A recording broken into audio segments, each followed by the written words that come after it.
বিএনপির সাথে প্রধান উপদেষ্টার বৈঠকের পরে যেটি প্রিন্স ভাই বললেন যে আন্দোলনও তো প্রয়োজন হতে পারে নির্বাচন সুনির্দিষ্ট তারিখ ঘোষণার ক্ষেত্রে। আপনার কি আমি মনে হচ্ছে আমি যে সেই অতটা পেসিমিস্টিক হতে চাই না, আমি রেদার একটু অপটিমিস্টিক হতে চাই। গোলটা বেঁধেছে ডিসেম্বর না জুন, উনি বলছেন ডিসেম্বর থেকে জুনের মধ্যে। এর জন্য আমরা বলেছি তাই আমরা একটা সুনির্দিষ্ট দিনক্ষণ চাই এবং আমরা প্রেফার করছি ডিসেম্বরই হোক, কারণ ফেব্রুয়ারি মাস থেকে রোজাও শুরু হবে। আবার আমাদের সেনাপতি, আমাদের চিফ অফ আর্মি স্টাফ, তিনি কিন্তু একটা কথা অনেক আগে বলেছিলেন, মানে তার কথাটাকে আমি এই কারণে রেফারেন্স দিচ্ছি, কারণ এখন আইন শৃঙ্খলার ক্ষেত্রে কিন্তু অক্সিলারি ফোর্স হিসাবে কিন্তু এখন সেনাবাহিনী ভূমিকা পালন করছে। সুতরাং মাঠের অবস্থাটা কি এটা পুলিশের চমা সেনাবাহিনী বেশি ভালো জানে, আমি বলতে চাই, তাই না? কোথায় কি হচ্ছে না হচ্ছে সেনাবাহিনীর নখদর্পণে আছে। তো উনি বলেছেন যে একটা ভালো নির্বাচন আয়োজনের জন্য 18 মাস যথেষ্ট। উনি হিসাব নিকাশ না করুনই বলেন নাই, despite knowing the fact of weakness in মানে পুলিশ ডিপার্টমেন্টের ইতিমধ্যে যে দুর্বলতাগুলো ছিল, মানে অস্ত্রসজ্জের মতো পুলিশ সদস্য মানে পালিয়ে গিয়েছে, তাই না? এগুলো সবই তার জানা আছে। তো সেগুলো জেনে শুনেই তিনি দায়িত্ব নিয়ে বলেছেন যে 18 মাসের মধ্যে একটা ভালো নির্বাচন করা সম্ভব। তার মানে এই নয় যে 18 মাসটা পার হতে হবে, উইদিন 18 মান্থস। তো সেটা ফেব্রুয়ারির মধ্যে 18 মান্থস হয়। তো এটা জানুয়ারি মানে ডিসেম্বর জানুয়ারি হতে পারে। মানে আমরা যেটা চাচ্ছি একটা সুনির্দিষ্ট, যেটা মানে সাইড বাই যেটা বলে সুনির্দিষ্ট একটা মানে রূপরেখা, পথ নকশা, ইনফ্যাক্ট কবে মানে মনোনয়ন দাখিল হবে, কবে কী হবে ইত্যাদি। একটা 111 গভর্নমেন্টের কথা উনি বলছেন। 111 সমস্ত কিছু সংস্কার তো করতেই পারতো, যেমন 111 গভর্নমেন্ট কাদের সাথে আলোচনা করে এই যে রাজনৈতিক নেতাদের সম্পদ কি বলে অ্যাসেটের বাংলা তো সম্পদই বোধে না, মানে অর্থ সম্পদ ইত্যাদি, শিক্ষাগত যোগ্যতার এগুলো বিবরণ হলফনামায় দিতে হবে। এটা তো আগে ছিল না, বাট এটা তো ডিউরিং মানে আপনার ওই যে মানে 111 গভর্নমেন্ট ইলেকশন কমিশনের মাধ্যমে করলো। তো এইটা নিয়ে তো কোনো বাধা হয় নাই। এখন যদি এইবার যদি বলতো কথার কথা, যেটা কারণ আমরা তো অনেক মার্কিন যুক্তরাষ্ট্র মুখী অনেকটা, মানে যুক্তরাষ্ট্র এটা করে, যুক্তরাষ্ট্রের লোকজনও আমাদের দেশে তাদের অভিজ্ঞতা কাজে লাগাচ্ছে এখানে।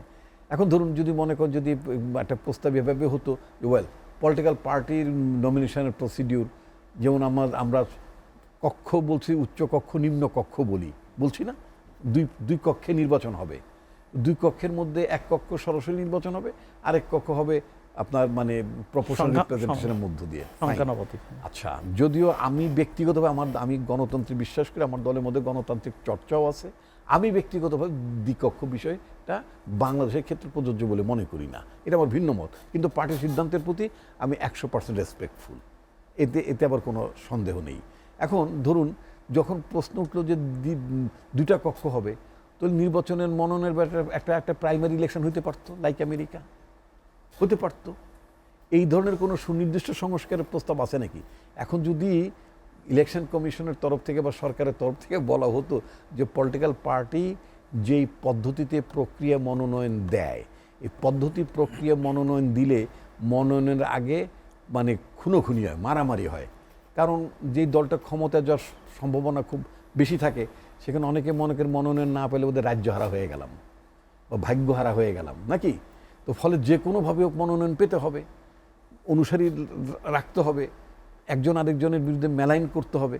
কিন্তু আপনি যদি এই রাজনীতির সংস্কৃতিতে যদি একটু পরিশীলিত অবস্থা যদি যেতে চাইতেন, what America is doing, what America is exercising, কী করে তারা বলে যে পলিটিক্যাল পার্টি প্রায় 1 বছর আগেই তাদের পার্টিতে নিজেরা না, ওটা ইলেকশন কমিশন, ওদের তো ইলেকশন কমিশন, ওদের বলে বোর্ড, তারা কিন্তু একটা প্রাইমারি ইলেকশন আয়োজন করে। তো এখানে হতে পারতো এটা, তাহলে হতো কি রাজনৈতিক দলের মধ্যেও তো এক ধরনের আপনার কি বলে মানে গভর্নেন্সের ব্যাপার আছে। হ্যাঁ, প্রায় জায়গায় কিন্তু সেটা আপনার ইউনিয়ন পরিষদের চেয়ারম্যান দেখা গেলো 4 জন চেয়ারম্যান হতেই পারে, 4 জন চেয়ারম্যান হবে না কেন প্রার্থী, 4-5 জন এমপি হতে পারে। আমার দলে একবার একটা আসনে 17 জন এমপি ক্যান্ডিডেট ছিল, আমি দোষের কিছু দেখি না, কিন্তু এখন যদি 17 জনের মধ্যে একজনকে আপনি দেবেন, পার্টি দেবে, একজনকে যখন দেবেন, বাকি 16 জন মনে করে আমরা তো যোগ্য ছিলাম, এখন ওনারে দিছে, ওনার সাথে আলাদা খাতির ইত্যাদিতে নানান কারণ, কেউ বলে উনি চৈনিকপন্থী অথবা উনি অমুকপন্থী, নানান কারণ, অথবা ওনার টাকা আছে অথবা এইটা আছে নাকি, নানান ব্যাখ্যা যে যার মতো দেবে। কিন্তু আপনি যদি দলের প্রাইমারি ইলেকশানে দলের লোকদের মধ্য থেকে যদি আপনি ভোটে যদি প্রার্থী হয়ে আসতেন, যেটা আমেরিকায় হয়, তাহলে তো আর এই ব্লেমটা লিডারশিপের উপর আসে না। তাই না? আমি এমনও দেখেছি আওয়ামী লীগের আমলে নমিনেশন দল দেয় নাই, গাছ কেটে রাস্তা ব্লক করে। আরে বাবা, তোমার দল তোমার নমিনেশন দেয় নাই, তুমি কেন ওই এলাকায় হরতাল ডাকো? জনগণের দুর্ভোগ কেন তুমি সৃষ্টি করো? যাও তোমার পার্টি অফিসের সামনে যে ব্লক করো, যে তা তো করো না। আচ্ছা, এখন হতে এগুলো, এটা একটা রিফর্ম আমি দেখতে পাচ্ছি যে টোটালি ভেরি ফ্রাঙ্কলি আমি এই রিফর্ম নিয়ে সাইবে একটা কথা বলতে ইবন ভাই, একটু যোগ করে আপনার সঙ্গে যে আন্দোলনের যারা এক ধরনের বিশেষ করে শিক্ষার্থীদের যে দল এনসিপি, ন্যাশনাল সিটিজেন্স পার্টি, তাদের একটা দাবি আছে যে গণপরিষদ ভোটের কথা তারা দাবি বলছে। করতেই পারে তারা। এতে কি আসলে নির্বাচনের আলাপ দীর্ঘায়িত হবে কি? না, তারা দাবি করতেই পারে। সেই দাবি যদি করতে হয় তাহলে প্রথমত হচ্ছে যে এটা গোড়াতে তারা ভুল করে ফেলেছে। সেটা হচ্ছে যে প্রথমে যদি ইউনূস সাহেবরে দিয়ে যদি বঙ্গভবনে শপথ না পড়ে, তো চুপ্পু সাহেবরে দেয়া, মানে ইউনূস সাহেব চুপ্পু সাহেবের অধীন যদি শপথ না নিত, নিয়ে যদি জাতীয় সংসদের ওইখানে যদি শপথ নিত, অথবা উন্মুক্ত জায়গায় সাভারে হইতে পারতো, শহীদ মিনার হইতে পারতো, হোয়াট এভার, রাজপথ হইতে পারতো, তাহলে একটা কথা ছিল এটা জনগণ, একটা বিপ্লবের পরে একটা বিপ্লবী সরকার হয়, অভ্যুত্থান সরকার হয়। 7ই নভেম্বর 1975 সালে যে সরকার গঠিত হয়েছিল, সেখানে কি ওই স্পিরিটের লোকেরই তো সরকারই গেছেন, এটাই তো সত্য কথা, তাই না?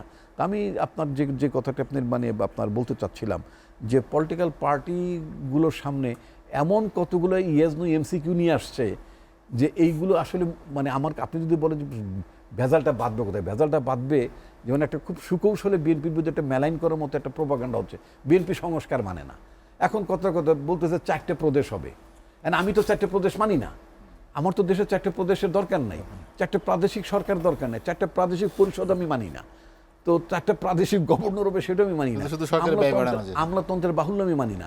তারপর আমার স্টেট সিকিউরিটির ইন্টিগ্রিটিরও সংকট হইতে পারে, সেগুলো আমি অ্যালাউ করি। আমার দেশ এটা ছোট, মোটামুটি আমরা সবাই এক ভাষাভাষী মোটামুটি, তাই না?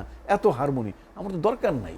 তো একটা বাড়তি ফালতু প্রস্তাব আছে, এরকম অনেক ফালতু প্রস্তাব আছে, যেটা মানে সাইদ ভাই যেটা বললেন, ওই যে প্রজাতন্ত্র নিয়ে, নাগরিকতন্ত্র, প্রজাতন্ত্র নিয়ে, হ্যাঁ, সারা পৃথিবীতে বড় বড় রাষ্ট্রবিজ্ঞানীরা কনসেপ্ট অফ দ্য রিপাবলিক নিয়ে তারা আলোচনা করছেন, ক্রিয়েশন অফ দ্য রিপাবলিক, জনগণকে নিয়ে যে একটা প্রজাতন্ত্র গঠন করা হয়, এবং যে সমস্ত বড় বড় দেশগুলো, বামপন্থী দেশগুলোতে জনপ্রজাতন্ত্র বলে, তারা ডেমোক্রেটিক পিপলস রিপাবলিক বলে।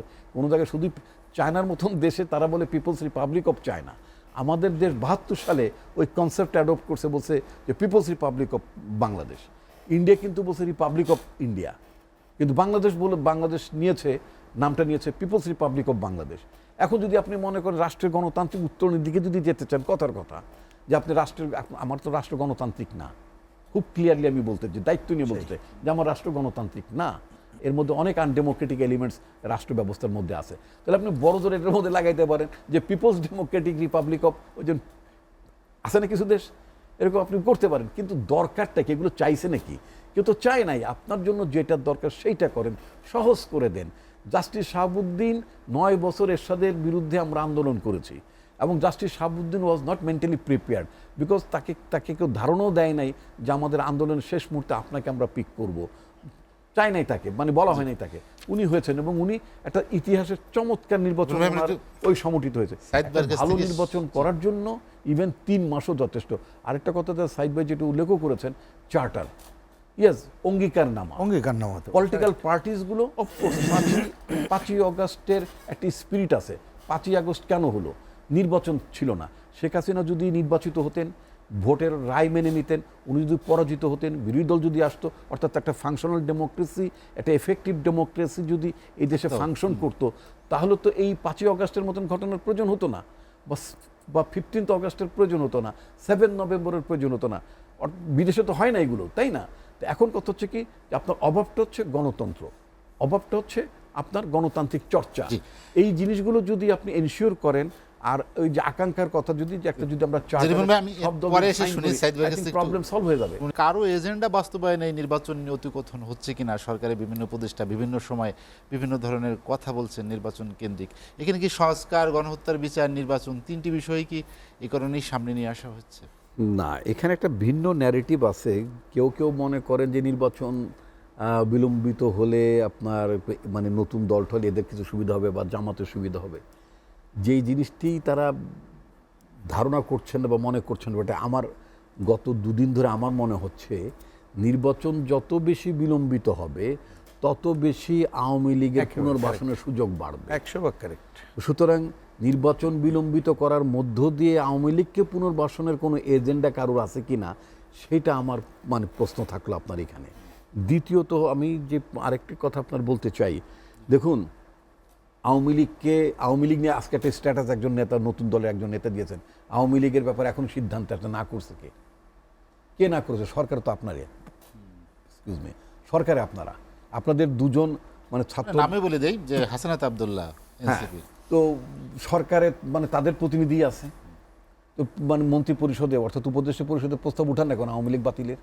ছাত্রলীগ যদি নিষিদ্ধ হতে পারে তা আওয়ামী লীগ নিষিদ্ধ হতে দোষ কোথায়? আওয়ামী লীগ নিষিদ্ধ হলে কি গণতন্ত্র থাকবে না? থাকবে। জার্মান কি গণতান্ত্রিক দেশ না? জার্মানের কথা, জার্মান গণতান্ত্রিক দেশ না? হিটলারের দলটা সেখানে নিষিদ্ধ না? হিটলারের দল নাজিজমের ব্যাপারে কথাবার্তা বলে তো উল্টা ধরা হয়, ঠ্যাঙ্গানো হয়। তাহলে এইটা হতে পারে না? হতে পারে। তাহলে বাংলাদেশে আওয়ামী লীগকে কারা নিষিদ্ধ করছে না, কেন করছে না, এই ব্যাপারে তো আমার যথেষ্ট প্রশ্ন আছে। ছাত্রলীগের যে কারণে যেই অভিযোগে ছাত্রলীগকে নিষিদ্ধ করে, ছাত্রলীগের যে মানে পালের গোদা, মানে ওর যে সাংগঠনিক মানে প্রধান নেত্রী, তার নির্দেশিত সব হয়েছে। তো যদি তার নির্দেশে যদি সব হয় তাহলে আওয়ামী লীগ নিষিদ্ধ হবে না কেন? নিষিদ্ধ করতে দোষ কোথায়? নিষিদ্ধ করেন না কেন? নিষিদ্ধ করবেন না, তলে তলে তাদের মানে পতিত এজেন্টগুলোকে নিয়ে দল বানাবেন, কাউন্সিলর কমিশনারদেরকে আইনে সমাবেশ করবেন, মানে এসব সুযোগ নেবেন, তা তো হবে না। যদি সত্যি সত্যি আওয়ামী লীগকে নিষিদ্ধ করতে হয় তাহলে নতুন দলের কাছে আমার বক্তব্য হচ্ছে আপনাদের দুজন প্রতিনিধিকে খুব ট্রান্সপারেন্টলি ভূমিকা পালন করতে দিন, জাতিকে জানান যে আপনারা, কারণ মন্ত্রী পরিষদে অনেক কিছু উত্থাপিত হয়, আমার জানাবো, যদি আমি কখনো মন্ত্রী ছিলাম না, আমার ধারণা উত্থাপন করার একটা ব্যাপার থাকে। তো দুজন মন্ত্রী বা উপদেষ্টা একই পর্যায়ের তো এরা, মানে স্ট্যাটাসও তাই, তারা তুলুক যে আওয়ামী লীগকে নিষিদ্ধ করিতে হইবে এই কারণে। তারপর আমরা দেখি যে প্রস্তাবের বিরোধিতা উপদেষ্টা পরিষদে কে করে, সেটা আমরা দেখতে চাই। আলোচনা শেষ করতে চাই আপনাকে, তাই না? ওই যে আপনি এজেন্ডার কথা বলেন, আমার কাছে মনে হচ্ছে সরকারের মধ্যে মানে এরা লুকিয়ে আছে যারা আওয়ামী লীগকে পুনর্বাসন করার জন্য নির্বাচনটাকে হয়তো কেউ বিলম্বিত করে।